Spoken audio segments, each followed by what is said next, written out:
মীনা কুমারীর বায়োপিকে কিয়ারা। মাতৃকালীন ছুটির পর এই ছবিতেই প্রথম কাজ অভিনেত্রীর। মীনা কুমারীর বায়োপিকে কিয়ারা আম্বানির অভিনয় করার কথা। সন্তানের জন্মের পর এই ছবির হাত ধরেই কাজে ফেরার কথা অভিনেত্রীর। কে ছিলেন এই মীনা কুমারী? ইনি হলেন ভারতীয় সিনেমার ইতিহাসে এক উজ্জ্বল নক্ষত্রের নাম মীনা কুমারী। সিনেমায় আসার আগে তার নাম ছিল মেহজাবিন বানো। তাকে ভারতীয় সিনেমা মনে রেখেছেন ট্র্যাজেডি কুইন হিসাবে। এর কারণ দুঃখের দৃশ্যে তার অভিনয় ছিল মনে দাগ কাটার মতো।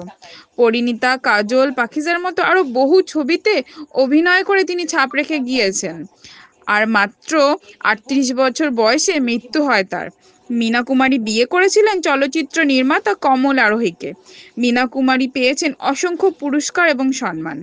সন্তানের জন্মের পর মাতৃকালীন ছুটি কাটিয়ে মীনা কুমারীর বায়োপিকের হাত ধরেই ফিরতে পারেন কিয়ারা, এমনই খবর রয়েছে।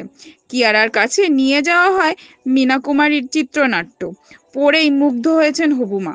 টিমের বিশ্বাস যে মীনার চরিত্রকে পর্দায় বিশ্বাসযোগ্য করে তুলতে পারবেন একমাত্র কিয়ারাই।